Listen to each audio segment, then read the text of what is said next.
Muchas gracias Rocío, muchas gracias al Centro de Graduados de la Universidad de Buenos Aires por la invitación. Mi nombre es Andrés Alejandro Liceche, yo estoy a cargo de la Secretaría número 2 de las Oficinas de Relaciones de Consumo en el ámbito de la Ciudad de Buenos Aires. Vamos a explicar un poquito, vamos a contextualizar cómo es que el fuero local, la jurisdicción local, llegó a tener esta competencia. En este momento, la Secretaría número 2 interviene en la competencia de 4 jueces, que es la jueza número 20, que es la doctora Lourido, la jueza Juego 21, que es María Soledad, la jueza del 23, el juez del 23 que es Ferrer, y la jueza del 20 que es Lourido, Siluso, Ferrer y Larrega. Entonces tenemos una Secretaría de Consumo y por semestre intervienen 2 jueces. Esto nuevo empezó a funcionar a partir del año pasado, cuando se sancionó el Código de la Relación de Consumo, en marzo de 2021, y empezó a entrar en funcionamiento el Código a partir del 19 de abril del 2021. La clase se va a estructurar de la siguiente manera. Voy a dar la parte constitucional y cómo se adecuó el marco normativo e institucional, porque hubo todo un recorrido con fallos jurisdiccionales al respecto para que la ciudad tenga su fuero. Luego Gastón Tardini, que es el prosecretario de la Secretaría, va a dar desde que se inicia la demanda, hasta que se le da vista al fiscal, hasta bueno, todas las contingencias procesales.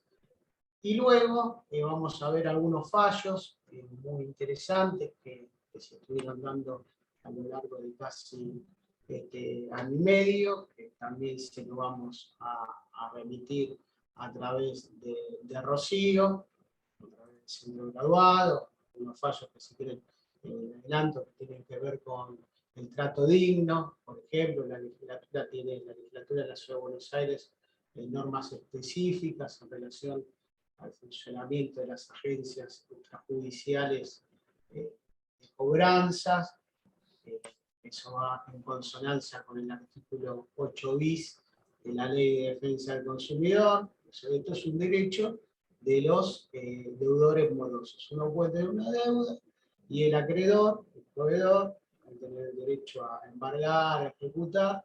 Lo que no puede tener, lo que no puede realizar son prácticas vejatorias, intimidatorias, por ejemplo, notificar al empleador del consumidor que esta persona tiene una deuda. Bueno, hay algunos fallos en la justicia de la Ciudad de Buenos Aires que ya se empezaron a pedir al respecto. También ingresaron muchas causas que tienen que ver con el fraude bancario, lo que se denomina phishing. Hay profusa normativa del Banco Central que, si se armoniza con la ley de defensa del consumidor, protege a esta parte vulnerable de estas vulneraciones que a diario uno toma conocimiento y que muchos consumidores, viendo afectado su derecho, vienen a solicitar la tutela judicial. También hay algunos fallos que tienen que ver con los créditos UBA. Hubo el decreto 767 del 2020, establecía algunos parámetros en relación entre la cuota y el ingreso.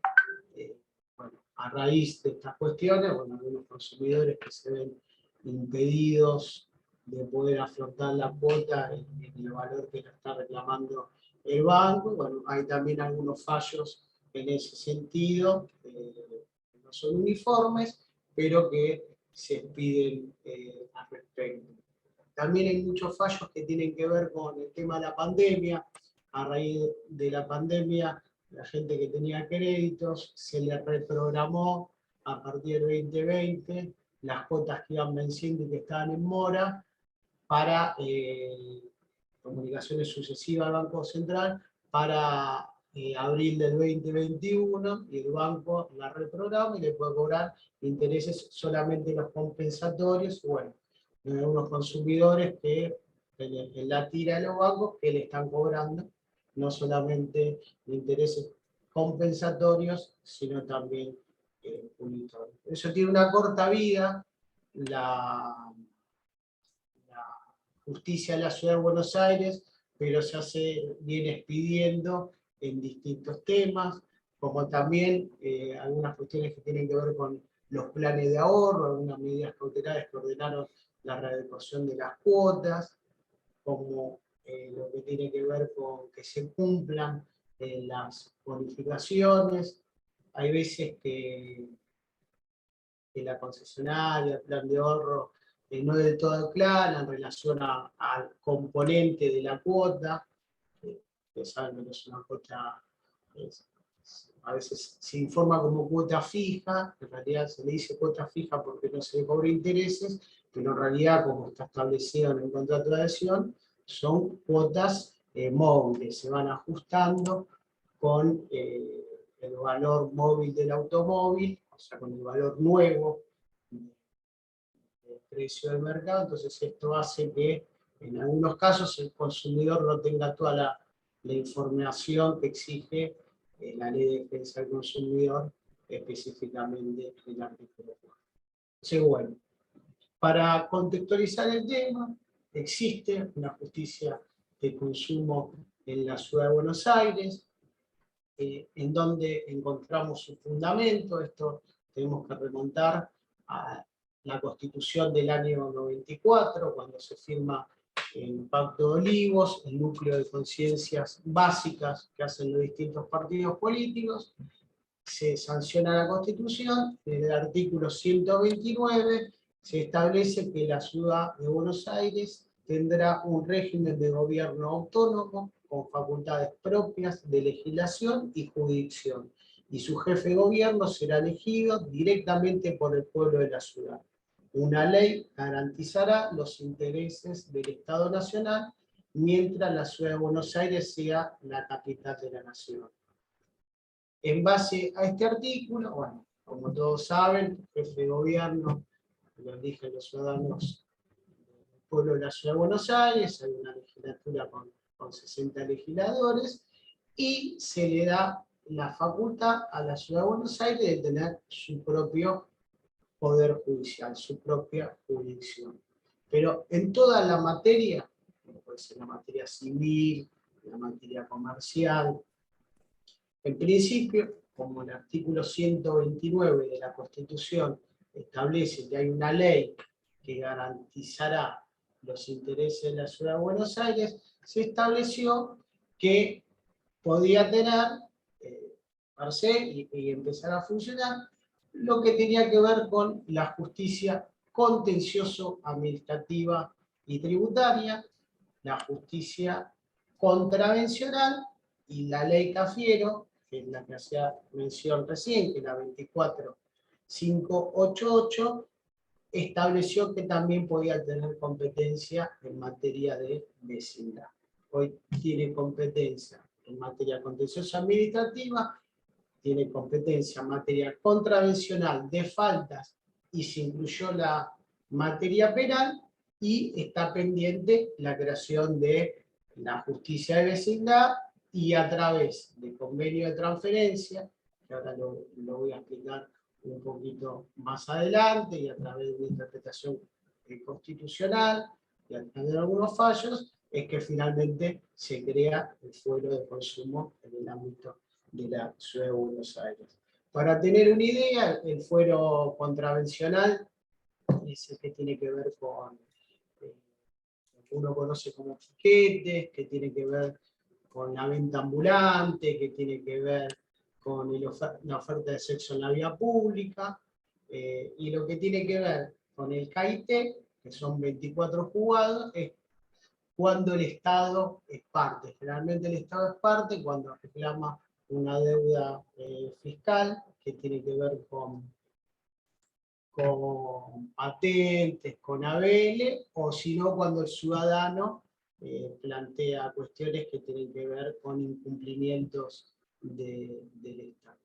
A estos 24 juzgados es que se le asignó en una primera ley competencia en materia de consumo. Por eso se llaman juzgados contenciosos administrativos y relaciones de consumo. Una perlita que le agrego, también los juzgados contenciosos administrativos y de consumo, el juzgado número 1 del contencioso y el número 1 del contravencional penal y de faltas tienen competencia en materia electoral.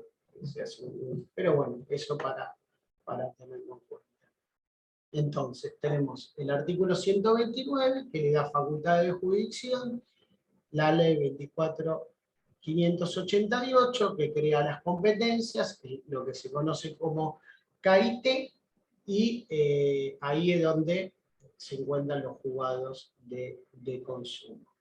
Es materia penal, contravencional y de faltas, y yo le había comentado que la ley Cafiero hablaba de contravencional y de faltas. Y como antecedente lo de consumo, en materia penal, lo que se hizo fue transferir a través de convenios delitos penales al ámbito de la Ciudad de Buenos Aires. ¿Cómo se instrumentó esto? Que después es algo muy parecido que se instrumenta en la materia de consumo. Se firma un convenio entre el jefe de gobierno, el presidente de la Nación, y esto ratificado por la legislatura y por el Congreso. De esa manera se transfirieron 2 convenios y luego se transfirieron varios delitos que lo hizo el Congreso de la Nación a través de una ley. En materia de consumo, vamos a la parte que más nos interesa. El 17 de septiembre del 2014 se sanciona la ley 26.993, que crea el sistema de resoluciones de conflicto en materia de consumo, conocida como ley COPREC. Nosotros a esa ley es una ley madre para nosotros, le damos mucha importancia. Por ejemplo, para que se encuentre expedita la acción, el artículo 213 del Código Procesal de las Relaciones de Consumo establece que para agotar la vía, el abogado tiene que acompañar el acta COPREC. El acta COPREC, que bueno, después la va a explicar Gastón, que es la parte del procedimiento, se firma en el ámbito del Ministerio de Desarrollo Productivo, donde están los abogados, las partes y está el conciliador. Que bueno, la presencia del abogado al principio no sería obligatoria en esta instancia. Bueno, se crean 8 juzgados. También esta ley crea defensoría, fiscalía, crea una sala, pero vamos a lo que a nosotros nos importa, que son la creación de estos 8 juzgados de consumo. Establece también esta ley una limitación por el monto, en donde va a intervenir la justicia de consumo cuando el reclamo sea hasta 50 salarios mínimos vitales y móviles. Este es un poco el marco institucional. Se crea la Justicia Nacional de las Relaciones de Consumo, pero con fecha 5 de abril de 2017, la legislatura ratifica un convenio firmado entre la Nación y la ciudad, donde se transfieren estos 8 juzgados al ámbito de la Ciudad de Buenos Aires. Se ha ratificado con fecha 5 de abril del 2017. Acá hay que contextualizar porque el 9 de diciembre del 2015, la Corte Suprema de Justicia de la Nación establece que le voy a leer el parrafito, que en esta línea explicaron que el carácter nacional de los tribunales de la capital federal encontraban fundamento en el particular estatuto que ésta tenía con anterioridad a la reforma constitucional del 94. Modificada esta situación, las competencias que actualmente ejerce la Justicia Nacional Ordinaria no son federales, deben ser plenamente transferidas a la Ciudad de Buenos Aires, la que a la fecha solo interviene en un número limitado de casos. De esta forma, al igual que en lo que ocurre en las jurisdicciones provinciales, todas las causas penales, civiles, en las que no haya un interés federal, deben ser resueltas por la justicia local. Por eso señalaron que transcurridos más de 20 años es imperioso que la jurisdicción local intervenga en las causas con trámites ordinarios. Es importante que el traspaso de la justicia se haga con los recursos correspondientes conforme lo establece el artículo 75, inciso 2 de la Constitución Nacional, y también es una obligación de los poderes de la Ciudad de Buenos Aires, conforme la cláusula transitoria 13ª, en donde se faculta al gobierno de la ciudad para que convenga con el gobierno federal que los jueces nacionales, los fueros ordinarios de la ciudad, de cualquier instancia, sean transferidos al Poder Judicial de la ciudad, conservando su inamovilidad y jerarquía. Bueno.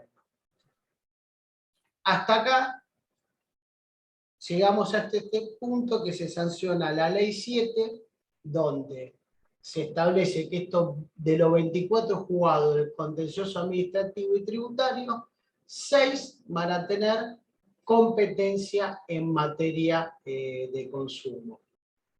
Pero la interpretación es que 6 por semestre, entonces en realidad son 12. Por eso hay 3 secretarías que tienen 2 jueces en el primer semestre y 2 jueces en el segundo semestre. Ustedes cuando ingresan al eje, que ahí le va a explicar un poquito Gastón cuando tramitan en la Ciudad de Buenos Aires, las causas van a ser asignadas a oficinas, en este caso, por ejemplo, la oficina de la Secretaría 2, que es la que yo soy el titular, en la oficina C y la oficina D, que ya tiene asignado 2 jueces que se subrogan recíprocamente. Esto en realidad suena un poquito complicado, pero de esta forma se hace para facilitar la tarea del letrado. Luego, se modifica la Ley 7, nuevamente se sanciona la Ley 6485 y ya no se le da competencia transitoria a 6 juzgados del contencioso administrativo y tributario para que tengan competencia en consumo, sino que directamente se establece que el fuero se integra con 27 juzgados. 24 que tengan competencia de consumo y 3 que tengan competencia específica en la materia. 24 de contencioso y 3 de consumo, pero hasta que se implementen esos 3 juzgados con competencia específica, siguen manteniendo la competencia transitoria estos 6 juzgados del contencioso administrativo y tributario. Esta es la ley 6485 que se sanciona el 10 de diciembre del 2021. Entonces, hoy la Secretaría 1 tiene los jueces 24 y 2, 10 y 12, la Secretaría número 2 el 23 y el 20, el 21 y el 22, y la Secretaría 3 tiene los juzgados 11 y 5 y 14 y 9.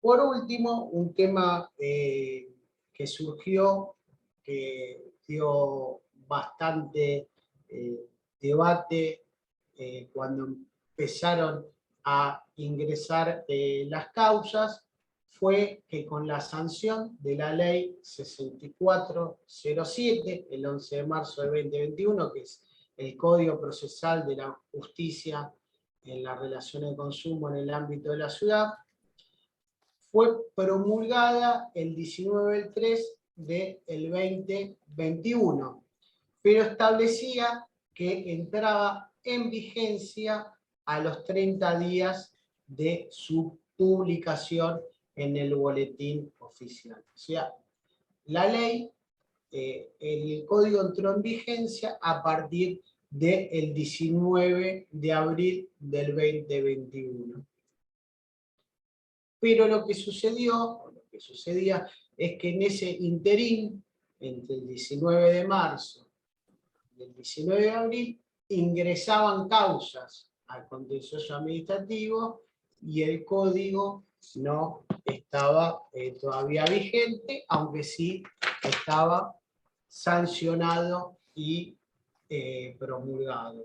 Entonces, la ley de defensa del consumidor, en el artículo 53, establece que en las causas en ejercicio, por ejercicio de los derechos establecidos en esta ley, regirán la norma del proceso de conocimiento más abreviado que rijan en la jurisdicción del tribunal ordinario competente. Entonces, bueno, ahí los jueces tuvieron distintas interpretaciones. Algunos interpretaban que mientras la ley no se cumpla con ese plazo que establecía taxativamente, habría que aplicar el proceso más expedito, que en el ámbito de la Ciudad de Buenos Aires está establecido en la ley 2145, que es la ley de amparo, sin perjuicio que el Código de Procedimiento también establece en algunos supuestos especiales que se puede aplicar la ley de amparo.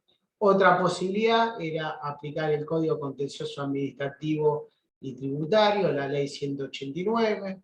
Otra posibilidad era aplicar el proceso sumarísimo del Código de Procedimiento a nivel nacional.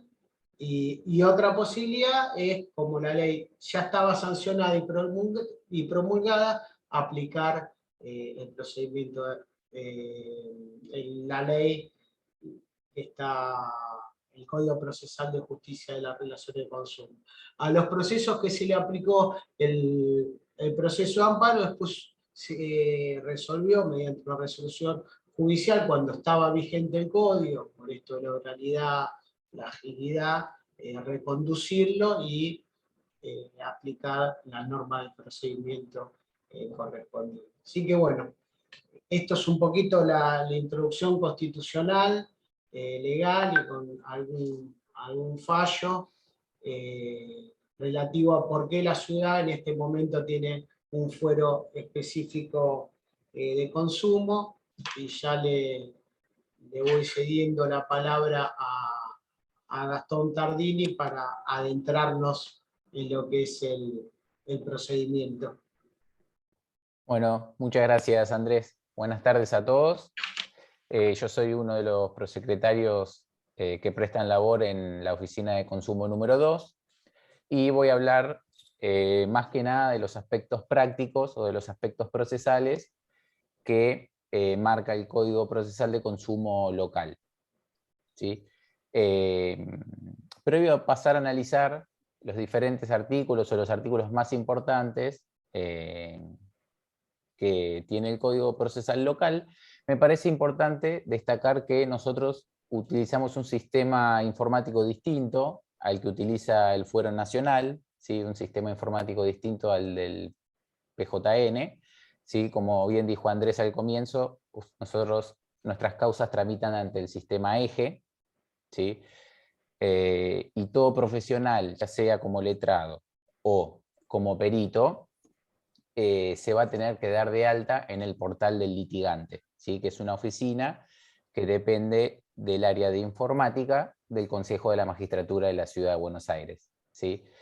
Para los colegas que no tuvieron la oportunidad de litigar ante el fuero local, les hago saber la página donde se pueden dar de alta en el portal del litigante, que es la página de consulta pública del fuero, que es eje.juscava.gov.ar. juskava.gov.ar, ¿sí? En esa página se van a poder registrar, les van a pedir sus datos personales, nombre completo, quit, también el tomo y el folio, y foto de ambos lados de DNI y de su credencial, y dentro de las 24 horas de efectuado el registro, ya van a poder presentar demandas o, en su caso, contestarlas, ¿no? En caso de que se presente por la demanda, ¿sí?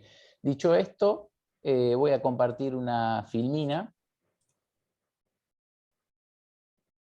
como para empezar a analizar los artículos más importantes, por lo menos a mi entender, que tiene el Código Procesal de Consumo, ¿sí? A ver. Bueno, como ya les adelantó Andrés, el Código Procesal de Consumo de la Ciudad de Buenos Aires entró en vigencia el 19 de abril del 2021. Esto tiene como consecuencia que, en principio, el fuero local va a tener competencia para entender en las causas que se inicien a partir de su puesta en funcionamiento, ¿sí? Es decir, que no se aceptan causas que se encuentren en trámite ante otros fueros, ¿sí?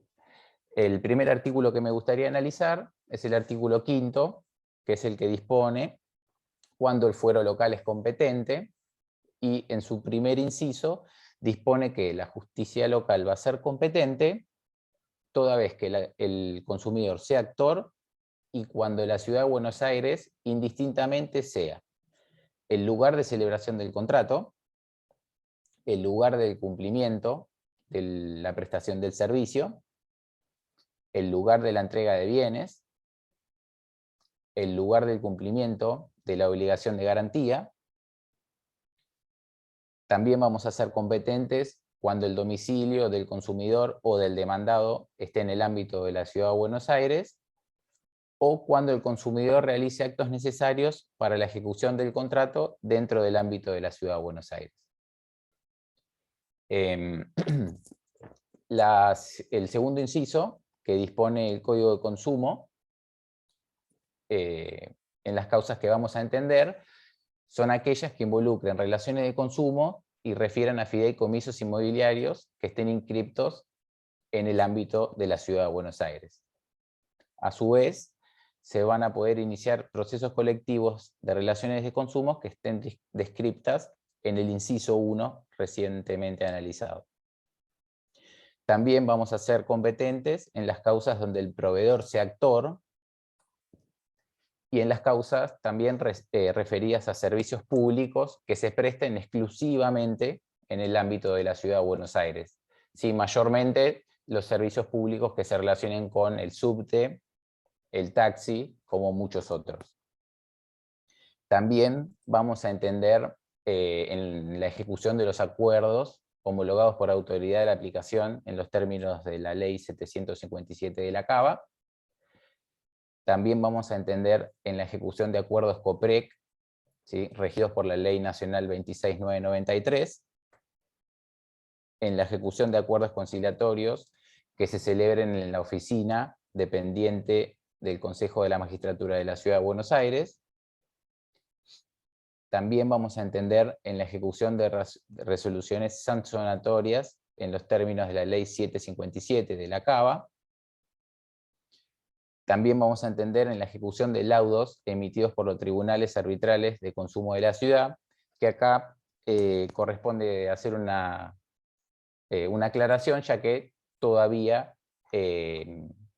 no se encuentran en ejercicio los tribunales arbitrales de la ciudad, pero ya el código los deja establecido. Por otro lado, también vamos a entender en la ejecución de los acuerdos conciliatorios realizados ante el Ente Único Regulador de Servicios Públicos de la Ciudad de Buenos Aires, que se va a aplicar el título de ejecución de sentencias, en este caso del Código Procesal de Consumo. Y por último, vamos a entender en la ejecución de resoluciones sancionatorias impuestas por el Ente Único de Regulador de Servicios de la Ciudad de Buenos Aires, y en este caso se va a aplicar el título 13º del Código Contencioso Administrativo. si ustedes me preguntan a modo de ejemplo, en los hechos, nosotros estamos teniendo muchísimas demandas contra entidades bancarias, ¿sí?, por estafas virtuales. Entonces, en aquellos casos que el consumidor o la entidad bancaria tenga domicilio en la Cava, vamos a ser claramente competentes para entender en ese tipo de demandas.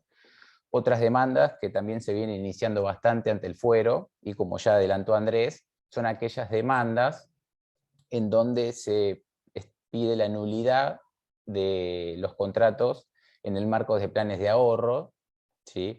Como muchas sociedades de planes de ahorro o concesionarias tienen domicilio en la Cava, como puede ser Volkswagen, Peugeot, Renault o Fiat incluso, somos competentes para entender en esas causas.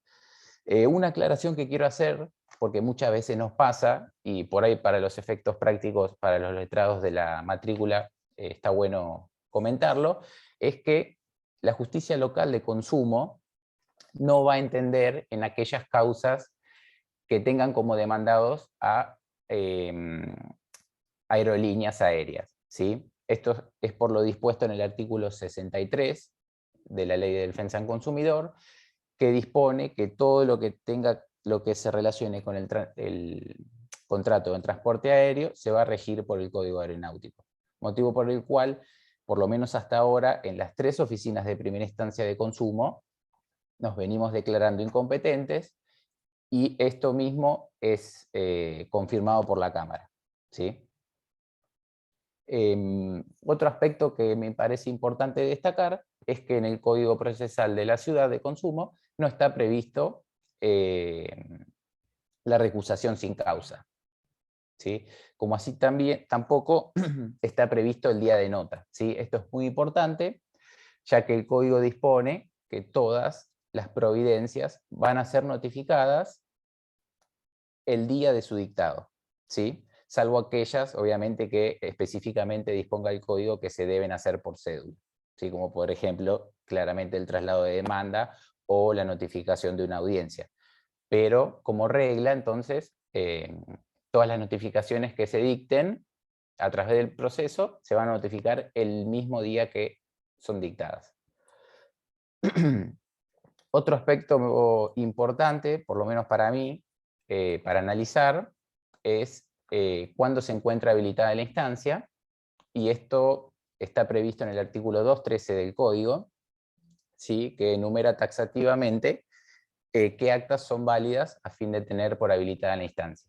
¿Sí? En el primer apartado dispone que van a ser válidas las actas emitidas por el Servicio de Conciliación del Consejo de la Magistratura de la Ciudad de Buenos Aires, a su vez las actas emitidas por la Autoridad de Aplicación en Defensa del Consumidor de la Ciudad de Buenos Aires, las emitidas por la Dirección General de Justicia y Mediación del Gobierno de la Ciudad.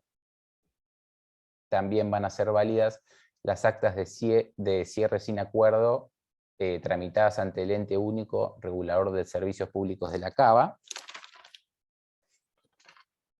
Por otro lado, también van a ser válidas las actas emitidas por el conciliador COPREC, ¿sí? Recuerden que en este caso no va a ser obligatorio el patrocinio gratuito, letrado en la instancia previa, sí, obviamente en la instancia judicial.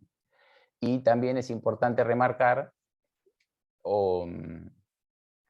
recordar el tope que dispone la ley de COPREC con respecto a los reclamos que se hagan ante este centro de mediación, ¿sí? El tope va a ser de 55 salarios mínimos vitales y móviles, ¿sí? Y por último, también van a ser válidas las actas emitidas por el mediador tradicional de la ley 26.589.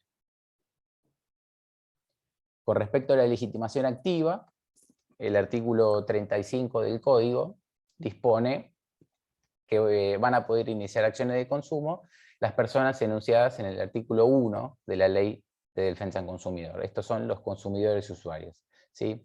Acá me parece importante también destacar o aclarar que nos ha pasado muchas veces que se presentan consumidores directos e indirectos a hacer reclamos, ¿sí? Consumidor directo, por ejemplo, es el que en el marco de un contrato de compraventa de un producto ante una empresa como puede ser Frávega, es el que posee la factura y abonó el bien mueble. Ese va a poder reclamar lo que tiene que ver con el daño material como cualquier otro rubro que intente reclamar, y nos ha pasado que otros familiares, en el marco de la relación de consumo, puedan reclamar como consumidores indirectos, ¿sí? Si bien no abonaron y no poseen una factura a su nombre respecto del bien, sí van a poder reclamar otros rubros, ya que lo están utilizando, ¿sí? Por otro lado, el código dispone expresamente que también van a poder iniciar acciones los proveedores, los cuales no gozan del beneficio de gratuidad previsto en el código de consumo, ¿sí? En este caso, el proveedor que quiere iniciar una acción se va a ver obligado a abonar obviamente la tasa de justicia, como así también cualquier otro gasto sellado o timbrado que erogue el proceso, ¿sí? En tercer lugar, también va a poder iniciar acciones el consumidor solicitante de daño directo, en los términos del artículo 40 bis de la Ley de Defensa del Consumidor. También va a poder iniciar acciones la Autoridad de Aplicación de la Ciudad. También van a poder iniciar acciones las asociaciones de consumidores y usuarios legalmente constituidas. Y acá también quiero hacer una salvedad, ya que el código no aclara si estas asociaciones tienen que estar legalmente constituidas en los registros locales y o en el registro nacional, ¿sí? Ya que para algunos jueces, con estar inscriptas en el registro nacional es suficiente, pero para otros exigen que también estén inscriptas en el registro local, ¿sí?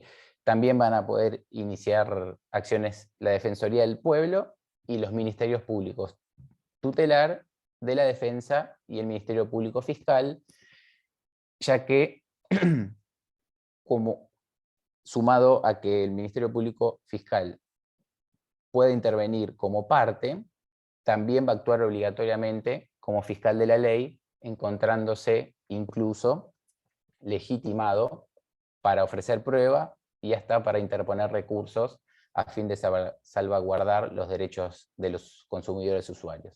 Y por último, el ente único regulador del servicio de la CABA, mayormente a través de ejecuciones, también va a estar legitimado para iniciar acciones.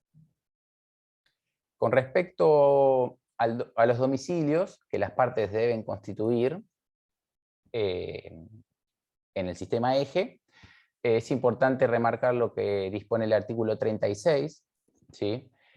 El cual menciona que toda persona que litigue en el fuero local, en su primera presentación, debe constituir el domicilio electrónico, ¿sí? Ya sea al iniciar demanda o al contestar demanda en caso de que uno represente a la parte accionada. A su vez, en esa misma oportunidad, va a tener que denunciar su domicilio real y su domicilio procesal. Esto es muy parecido, o es lo mismo que pasa tanto en el Código Nacional como en el Código Contencioso Administrativo Local.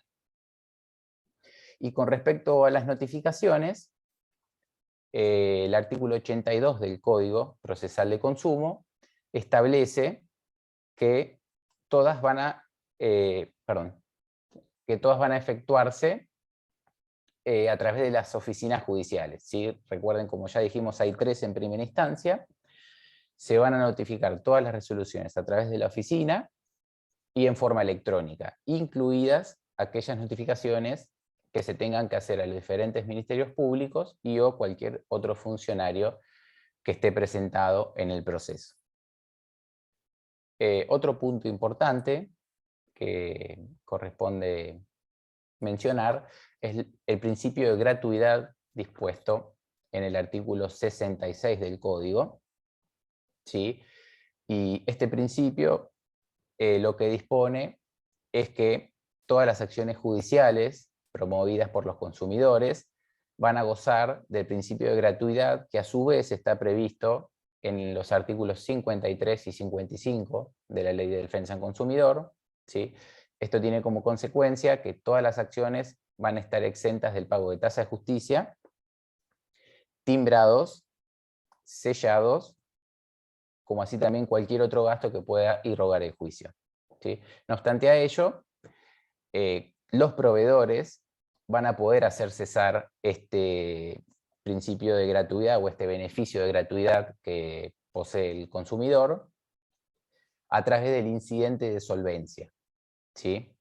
El incidente de solvencia se encuentra regulado por el artículo 68, perdón, en adelante, y el proveedor va a poder promover el incidente de solvencia en forma conjunta con la contestación de demanda y hasta el momento que se fije la audiencia de vista de causa, ¿sí? La audiencia de vista de causa igual la voy a analizar más adelante y es el acto procesal previo al dictado de la sentencia definitiva, ¿sí? Fíjense lo que marca el artículo 69, porque no en todos los casos se van a poder iniciar incidentes de solvencia, ¿sí? El mismo dispone que no van a poder iniciarse incidentes de solvencia en reclamos inferiores a 100 UMA ni contra asociaciones de consumidores, ¿sí? Hoy en día la UMA en el Poder Judicial de la Ciudad está regulada por diferentes resoluciones del Consejo de la Magistratura. Actualmente está pesos más, pesos menos, 9.300.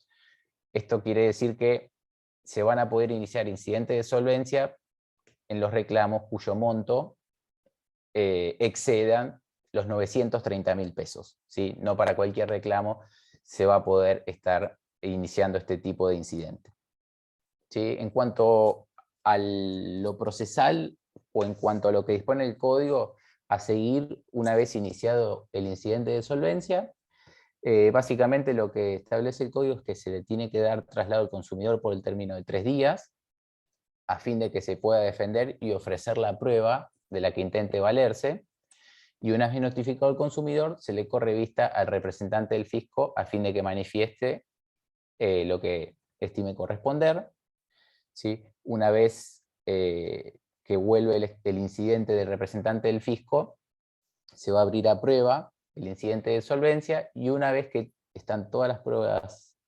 producidas, se va a resolver este incidente en la audiencia de vista de causa del proceso principal, ¿sí? La resolución que otorgue el incidente de solvencia al proveedor y en consecuencia cese el beneficio de gratuidad con respecto al consumidor, no va a ser que el consumidor tenga que abonar la tasa de justicia, ¿sí? Esto lo establece expresamente el Código Procesal de Consumo, ¿sí? Por más que cese el beneficio de gratuidad, el consumidor nunca va a estar obligado a abonar la tasa de justicia. Sí va a poder abonar gastos del juicio, como puede ser adelanto de gasto que efectúen los diferentes peritos sorteados, va a tener que abonar sellados o timbrados en diferentes oficios o cédulas ley que diligencia, pero nunca va a abonar la tasa de justicia, ¿sí? Otro artículo importante, por lo menos para mí, es el artículo 84, que es el que dispone cuándo se le tiene que dar vista al Ministerio Público Fiscal bajo pena de nulidad, ¿sí? Los primeros supuestos son en los planteos de competencia y de prescripción. El segundo inciso marca que se le debe dar vista obligatoriamente al Ministerio Público Fiscal cuando se haya planteado la declinatoria, ¿sí? A su vez, cuando se haya controvertido la constitucionalidad de una norma, ¿sí? En este caso, específicamente en este inciso, habitualmente se le da traslado al Ministerio Público Fiscal, siempre previo a la sentencia definitiva y en forma posterior a la audiencia de vista de causa, ¿sí? Esto viene siendo así en las 3 oficinas de primera instancia. Después, otro de los supuestos en donde hay que darle vista al Ministerio Público Fiscal es en los recursos de inconstitucionalidad.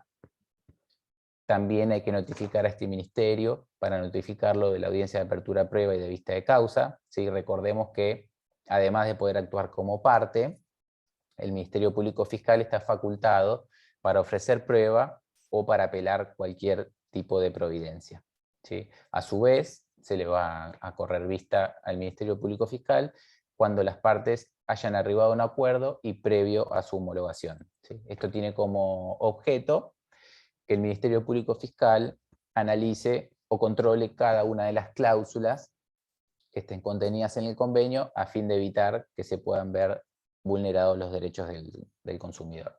Y en el último párrafo del artículo 84 menciona que sin perjuicio de los supuestos mencionados, también se le podrá dar intervención cuando el juez entienda que las circunstancias lo ameritan. Y en los hechos, un ejemplo bastante habitual que se nos está dando es cuando alguna de las partes demandadas requieren que se cite a un tercero en el pleito, ¿sí? Muchas veces en estos casos, previo a resolver esa incidencia, se le corre vista al Ministerio Público Fiscal a fin de que dictamine lo que estime corresponder. Y ya avanzando un poquito más con el código, respecto a los tipos de procesos que están previstos, me parece que por ahí los más importantes son el proceso ordinario y el proceso ampliado. ¿Sí? El primer aspecto a analizar respecto a estos procesos están estudiados en el artículo 83 del Código, ¿sí? Que con respecto al proceso ordinario establece que todas las vistas y traslados se van a ordenar con 3 días, a excepción del traslado de demanda, que se va a ordenar por 5 días. ¿Sí? Si lo comparamos con el Código de Nación, el proceso ordinario vendría a ser el proceso sumarísimo establecido en el Código Procesal Nacional. ¿Sí? Por otro lado, respecto al proceso ampliado, el artículo 83 dispone que todas las vistas y traslados van a efectuarse por el término de 5 días, con excepción al plazo para contestar demanda, el cual será de 15 días. ¿Sí? Y este proceso ampliado es muy, muy similar en cuanto a los plazos, tipo de prueba a ofrecer y tipos de recursos a interponer a lo que vendría a ser el proceso ordinario regulado en el Código Procesal Nacional. ¿Sí? Y en los hechos, el tipo de proceso a seguir es indicado por el juez actuante al momento de dictar el primer auto. Y esto se decide en función de la cuestión planteada y de las pruebas ofrecidas en el escrito de inicio por el consumidor. ¿Sí? En la mayoría de los casos, y por lo menos en la oficina que nosotros prestamos labor, el 80 o 90% de los casos comienzan tramitando bajo el proceso ordinario, ya que es el que brinda mayor celeridad en razón de que los plazos son bastante más acotados que el proceso ampliado. ¿Sí? No obstante a ello, el artículo 211 del Código establece que el demandado, al momento de contestar demanda, va a poder interponer recurso de revocatoria con el objeto de que se modifique el trámite y pase a aplicarse las normas del proceso ampliado. ¿Sí? Una vez que el demandado interpone el recurso de revocatoria, automáticamente dispone el código que se suspende el plazo para contestar demanda. ¿Sí? Interpuesto el recurso, se le corre traslado al actor por el término de 3 días, y una vez contestado el traslado, el juez resuelve. ¿Sí? Independientemente de lo que resuelva, por ejemplo, si se trataba de un proceso ampliado, recordemos que el demandado tiene 5 días para contestar demanda, e interpone el recurso de revocatoria a los 2 días, si se rechaza la petición del demandado y se reanuda el plazo para contestar demanda, la parte accionada va a tener 3 días solamente para contestar la demanda que se le notificó. Ahora bien, si el juez actuante hace lugar a la petición y modifica el tipo de proceso, ya el demandado no va a tener 5 días, sino que va a tener 15 días para contestar demanda. Algunas consideraciones a tener en cuenta respecto al proceso ordinario es que el traslado de demanda, como dije anteriormente, se va a efectuar por 5 días y la notificación se va a llevar a cabo por la oficina de consumo de primera instancia y en forma electrónica, dispone el código. ¿Sí? Acá hay que hacer una salvedad. porque el código dispone que se va a hacer en forma electrónica al domicilio constituido en la etapa conciliatoria por el proveedor. Pero muchas veces pasa, o nos pasa por lo menos en nuestra oficina, que el proveedor demandado no constituye un domicilio electrónico en la etapa previa, ¿sí? Entonces, lo que hacemos nosotros es notificar la demanda al domicilio real denunciado por el actor con respecto al demandado, ¿sí? Otro aspecto importante a tener en cuenta o a destacar es lo dispuesto en el artículo 220 del Código, ¿sí? Que es el que regula que en caso de que las partes arriben a un acuerdo con anterioridad a la celebración de la audiencia de vista de causa, el juez va a poder, es facultad, no es obligatorio, pero el juez va a poder eximir al proveedor de hasta un 50% del monto de la tasa de justicia que corresponda abonar, ¿sí? Y por último, y con respecto a este proceso, el artículo 221 regula la audiencia de vista de causa y dispone que es obligatoria la presencia del juez, y a su vez que deberá ser citado el Ministerio Público Fiscal bajo pena de nulidad, ¿sí? Como uno de los principios del código es la oralidad, esta audiencia va a ser videograbada, ¿sí? No va a ser presencial, y es el acto por el cual las partes van a alegar oralmente de todas las pruebas producidas, ¿sí? Es decir que en el Código Procesal de Consumo Local no está previsto el alegato escrito, ¿sí? A diferencia del Código Procesal de Nación y el Código Contencioso Administrativo de la Ciudad de Buenos Aires. Y por otro lado, respecto al proceso ampliado, ¿sí? El artículo 226 dispone que el traslado de demanda se va a efectuar por el término de 15 días, como ya dije, y se va también a hacer por secretaría al domicilio real del demandado, o en el caso de que haya constituido un domicilio procesal ante la audiencia de conciliación, se podrá notificar a este último, ¿sí?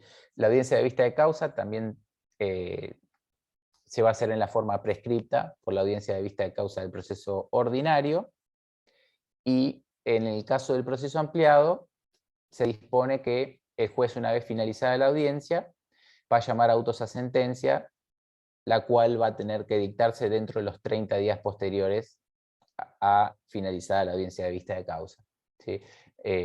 Fíjense también lo que dispone el artículo 242 del Código, que establece que la sentencia va a ser notificada de oficio dentro del tercer día de dictada, ¿sí? Esta notificación la va a efectuar la Oficina de Consumo de Primera Instancia en forma electrónica, tanto a las partes como al Ministerio Público Fiscal, ya que recuerden, y no quiero ser reiterativo, pero es importante, el Ministerio Público Fiscal puede apelar, entonces nosotros tenemos la obligación de notificarlo, ¿sí?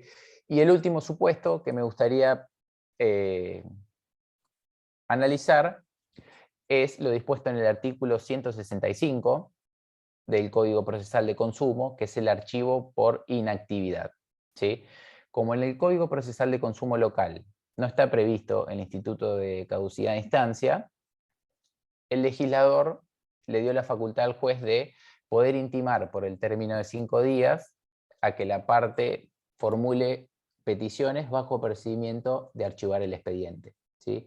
En el supuesto de que se resolviera el archivo de las actuaciones por inactividad, la misma pretensión va a poder ser deducida en un juicio posterior sin perjuicio de aplicar las normas sobre prescripción, ¿sí? Mi parte, Andrés, yo la tengo, no sé si los colegas nos van a querer hacer algunas preguntas, o vos si preferís primero por ahí hablar un poco de los fallos. Tenés el micrófono apagado. Hola, Ahí está, ahora sí. estoy. Ahí está, ahora sí. Ah, no me veo. No sé. Ah, no, iniciar video, ¿no? Ahí Sí, está. Ahí ahí está. está. Bueno, la verdad que son muchos temas para darlo en tan poco tiempo. Ahí lo que habíamos hablado el centro de graduados, que era 1 hora, por eso lo hicimos lo más expedito posible para dejar un tiempito para hacer algunas preguntas, y tengo entendido que hay un curso que comienza ni bien termina este curso y hay gente que está anotada, entonces por ahí terminamos un poquito más temprano. El horario por ahí parece algo menor en el funcionamiento de la justicia de la Ciudad de Buenos Aires, si bien nosotros trabajamos de 8 a 15 horas, el funcionamiento judicial para la recepción y para el cómputo de plazos es de 9 a 15 horas. Bueno, yo vi algunas preguntitas, si quieren la voy contestando y después le acompaño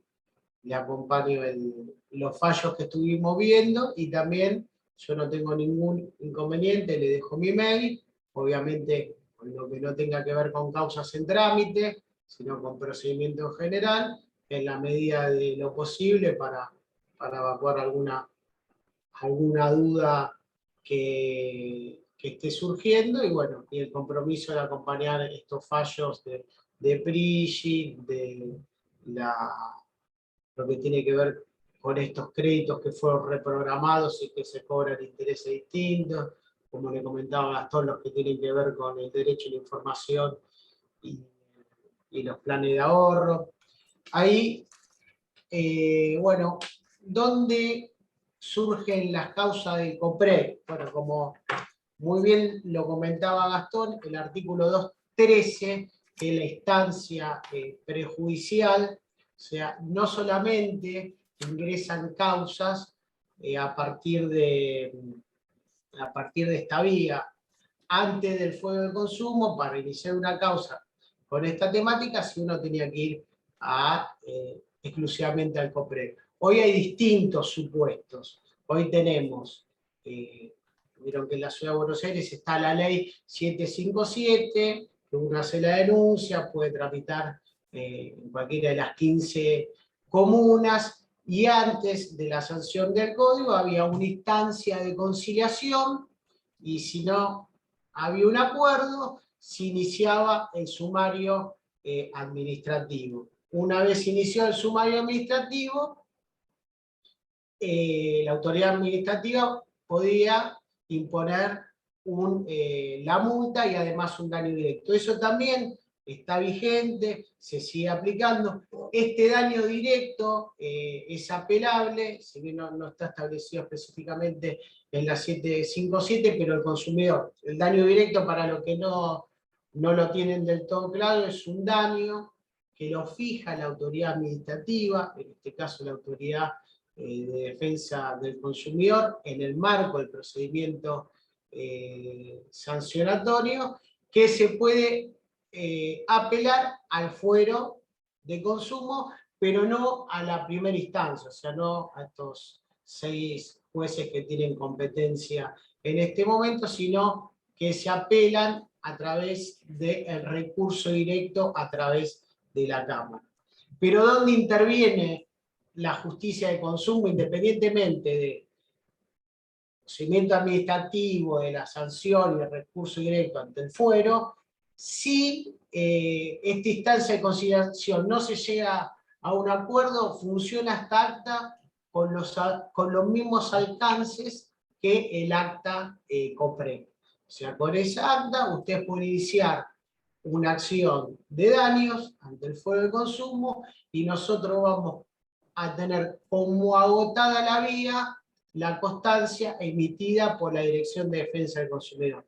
Hay miles de causas, y lo que nos llama, por lo menos hasta ahora, la atención, es que la mayoría vienen de la instancia COPREC, que obviamente es perfectamente válida, pero bueno, esta instancia que también es muy interesante, entiendo que a medida que se vaya desarrollando el fuero, los consumidores van a estar más acciones en este sentido.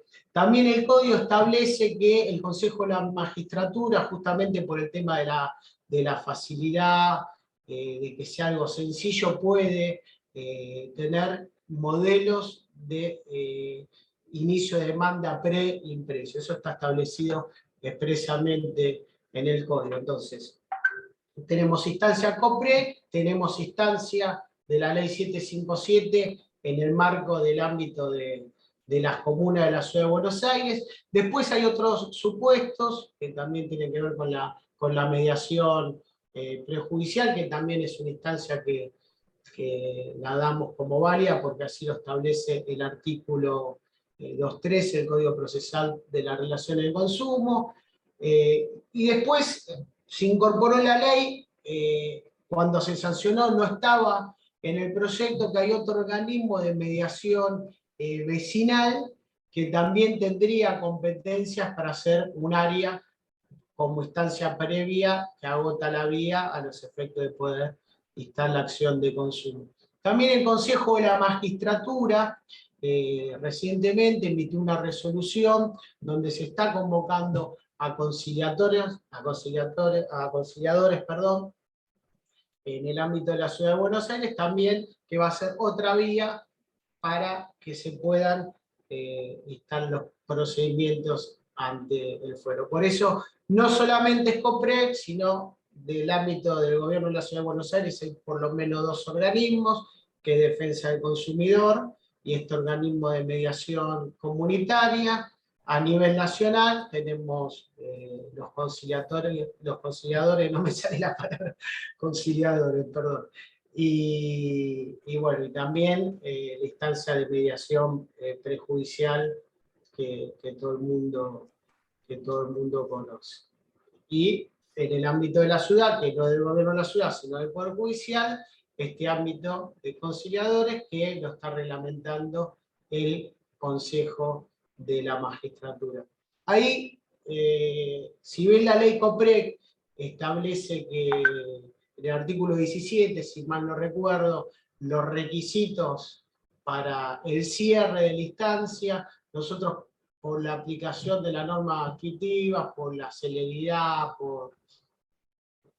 un poco por la vulnerabilidad que tiene el consumidor, aplicamos el artículo 213 y nosotros teniendo el acta firmada por el conciliador con la firma hológrafo, nosotros ya la tenemos como válida a los efectos de poder ya darle vista al fiscal y correr, vuelta del fiscal, poder correr el traslado de la demanda. Entonces, a la pregunta que me hacían por el chat en relación a cuántas causas hay de COPREC, en realidad cuántas causas del COPREC, creo que hay una oficina del Consejo de la Magistratura que tiene esas estadísticas específicas, pero en realidad donde ustedes pueden ingresar es a consulta pública del Consejo de la Magistratura de la Ciudad de Buenos Aires.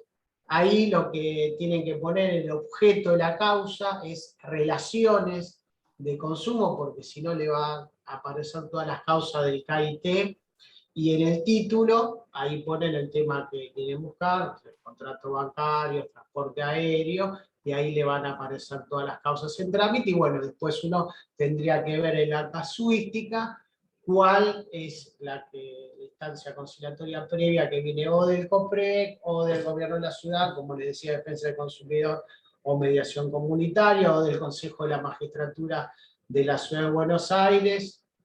Así que la pregunta es ahí en el eje, y como le comentaba Gastón, es importante que los abogados hagan el trámite. Nosotros le vamos a mandar un link, si quieren, con un instructivo, para los abogados que no están inscritos. No es complicado, bueno, yo no estoy inscrito, pero los colegas que se inscribieron me comentaron que no es un trámite muy complicado, que en un tiempito breve pueden estar inscritos, y si no hay una mesa de ayuda que está a disposición las 24 horas para evacuar las consultas, que hay veces que, como es un sistema nuevo para muchos de los colegas, cuando se hace alguna resolución, alguna providencia, que tenga que ver con algún trámite digital, directamente en la Providencia nosotros dejamos el número de teléfono para que el letrado pueda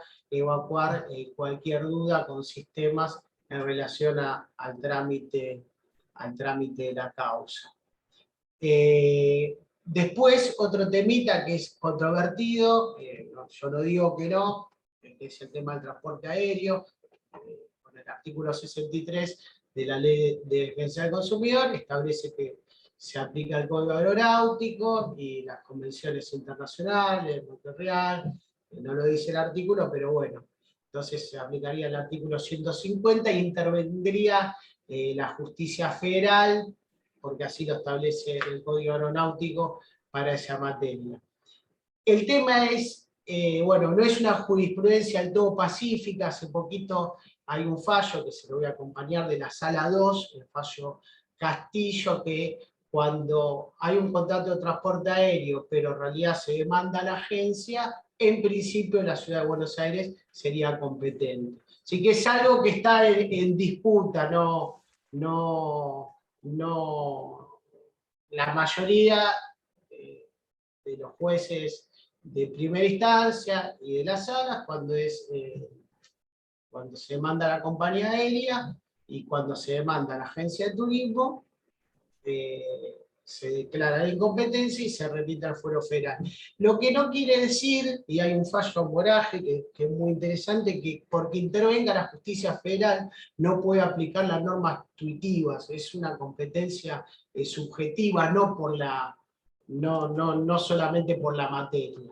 Pero bueno, la respuesta en grado de certeza, como la mayoría de las cuestiones jurídicas, van evolucionando, bueno, va habiendo distintos fallos, distintos criterios.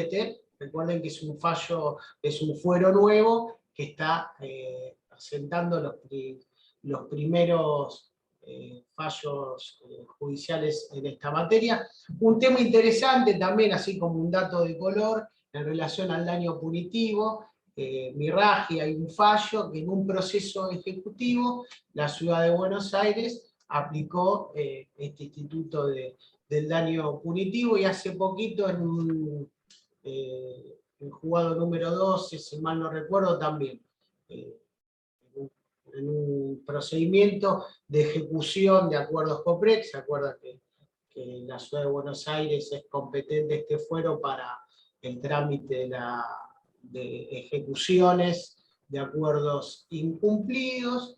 Bueno, entendió que había un incumplimiento grave, y independientemente del marco cognoscitivo que se da en un procedimiento ejecutivo, en este caso, en los procedimientos ejecutivos, se aplica el procedimiento de ejecución de sentencia, que es el que está establecido en el título 8 del Código, que también es muy sencillo, es muy expeditivo. Nosotros como fuero aplicamos dos procedimientos ejecutivos, o sea, para complicarnos un poquito la vida, lo que son las ejecuciones, cuando el ente regulador de servicios públicos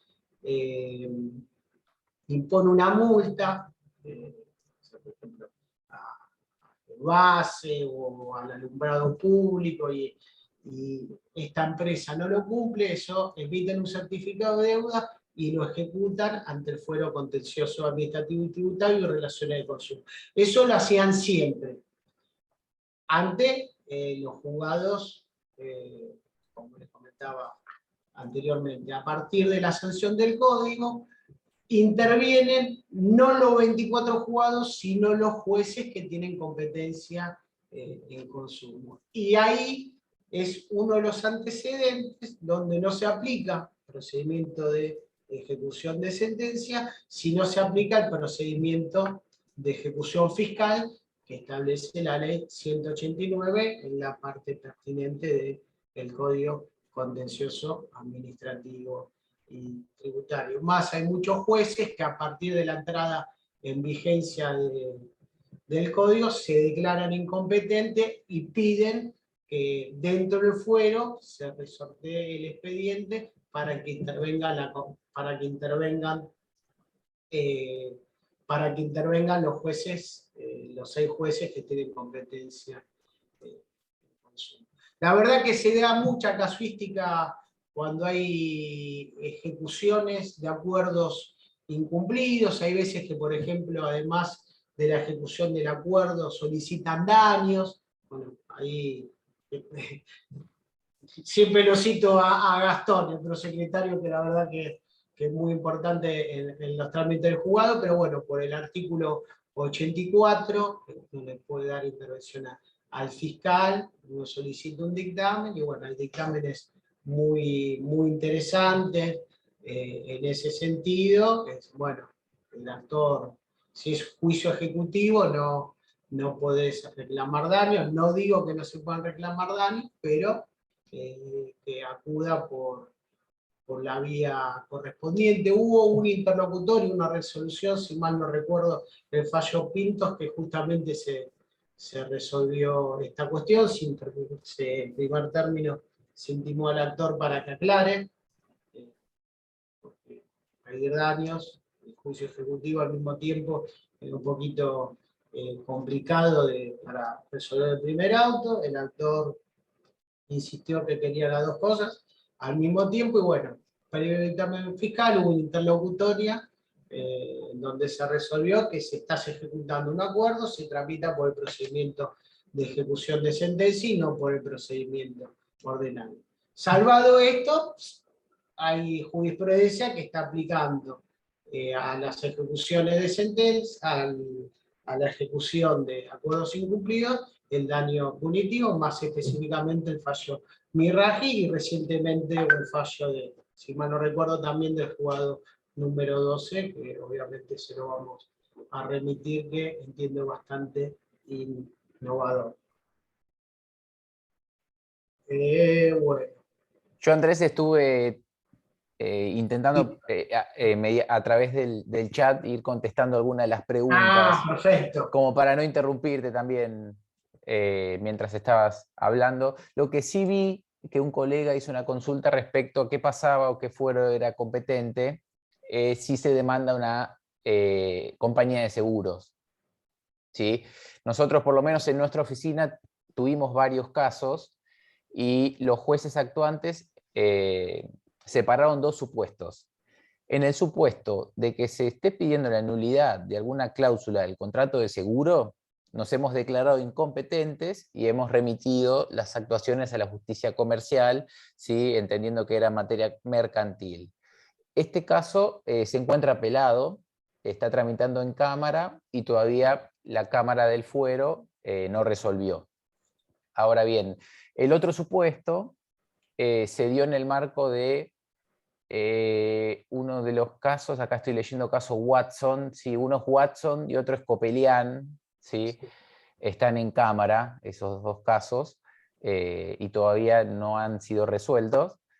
Y el otro caso, en donde sí nos declaramos competentes, se dio en el marco de un robo de un vehículo, en donde la compañía no cumplió con el pago de la suma que se había obligado a otorgar en caso de robo o de hurto, y como no pedían ningún tipo de nulidad de las cláusulas del contrato de seguro, corrimos vista al Ministerio Público Fiscal.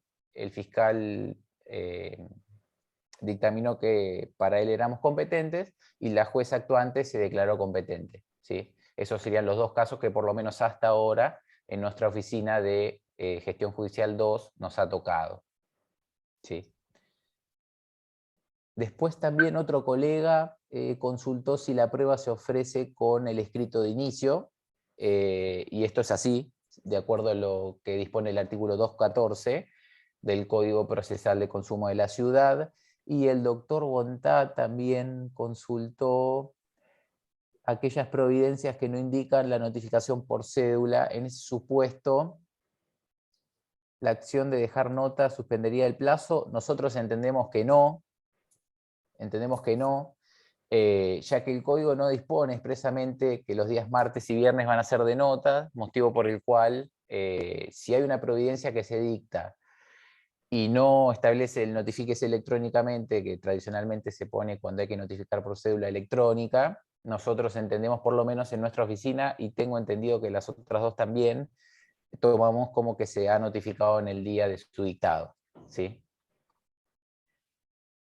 Una cosa importante, Gastón, que Sí, también lo hacemos mediante interpretación del código, en realidad no está expresamente previsto, que bueno, luego de corrido el tablero de la demanda, luego contestada la demanda, antes de abrir a prueba, se sí. llama a una audiencia de conciliación, por el artículo 1, las audiencias son videograbadas y también queda el registro fílmico. La verdad que hasta ahora tuvimos bastantes acuerdos en relación a estas audiencias, porque en el proceso ordinario, en principio la impronta es la oralidad, pero hay un temita que en el proceso más sencillo, que es el ordinario, la apertura a prueba no es oral. En el proceso ampliado, la apertura a prueba sí es oral, es como que por ahí habría una contradicción ahí.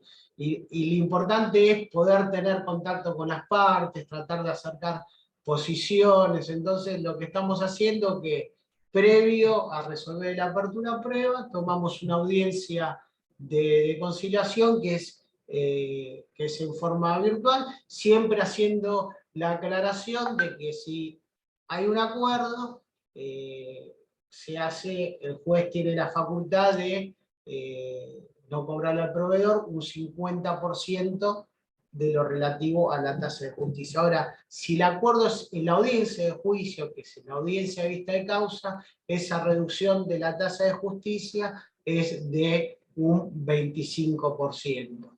Así que, bueno, esa es una contingencia procesal que, si bien no está expresamente prevista en el código, es un criterio de la Secretaría número 2, obviamente por indicaciones de los jueces, que se están tomando estas audiencias de conciliación. De no arribarse a un acuerdo, a los 3 días se dicta el auto de apertura a prueba.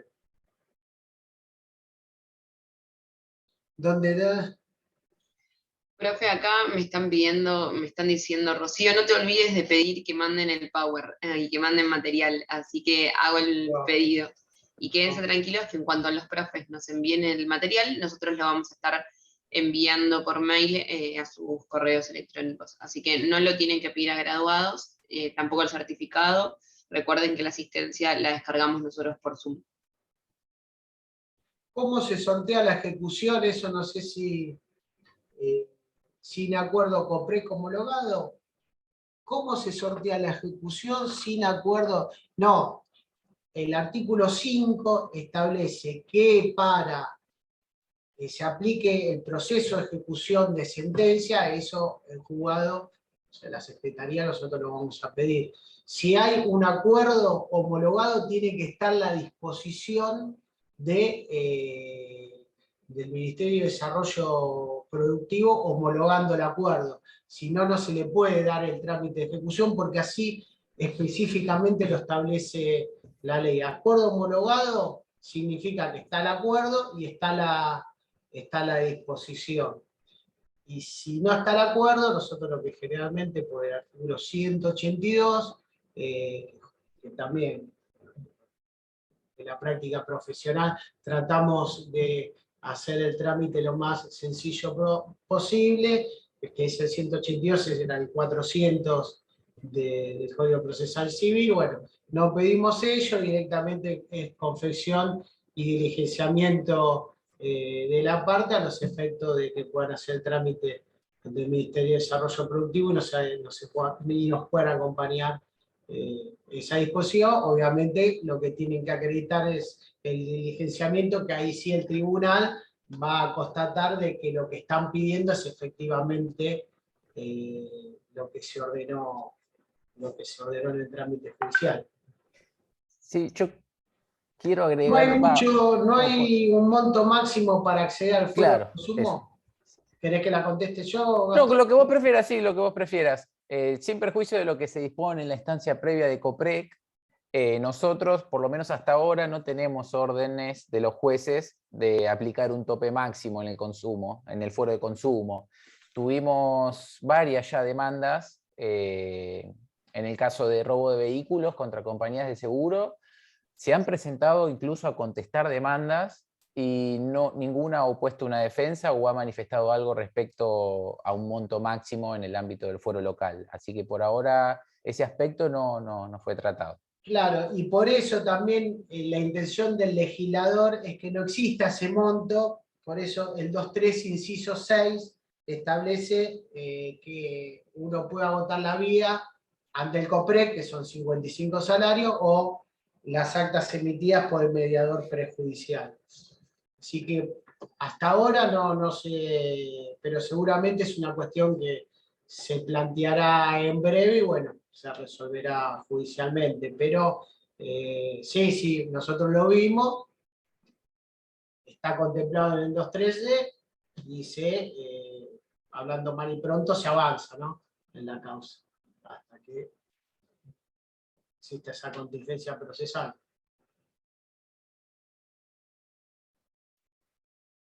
No sé, Rocío, si te han consultado algo o...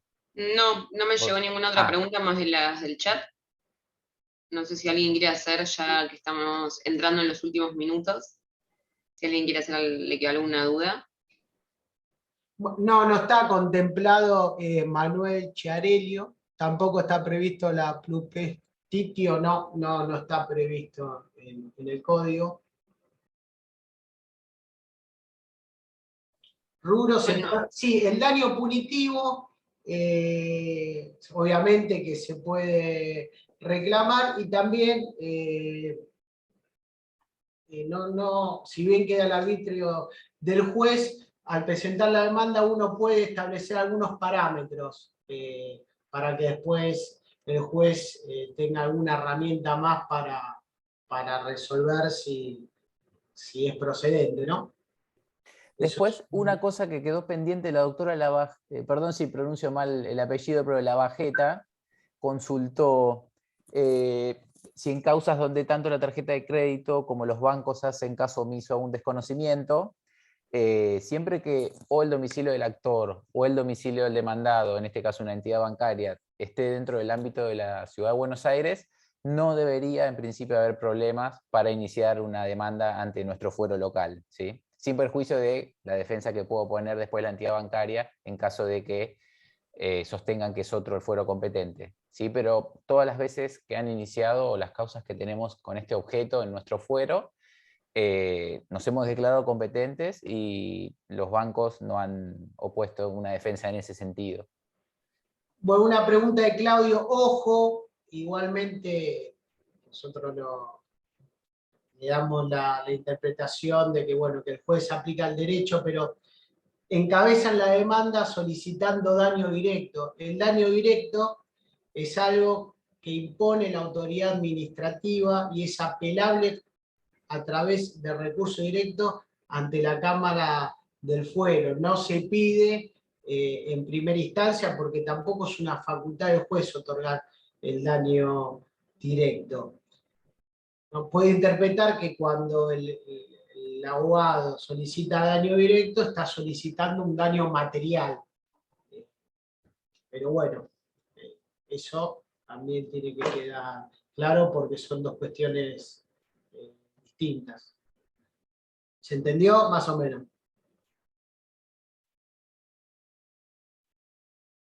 ¿Tengo tiempo o con el acta alcanza? El dictamen del COPREC no. Si es ejecución, son dos cosas diferentes. La acción de daños, acá estoy, hay que esperar el dictamen del COPREC o con el acta alcanza. Si es una acción de daños, es con el acta del COPREC, con la firma hológrafo del conciliador. Ahora, si están ejecutando un acuerdo incumplido del COPREC, ahí sí se necesita la disposición del Ministerio homologando el acuerdo. Fíjense en el artículo 5 que ahí está expresamente, cuando es ejecución, tiene que estar la disposición homologatoria. Muchas veces pasa que presentan el acuerdo está homologado, pero bueno, hay que ajustarse a lo que dice el código y se retrasa un poquito el trámite por este tema, ¿no?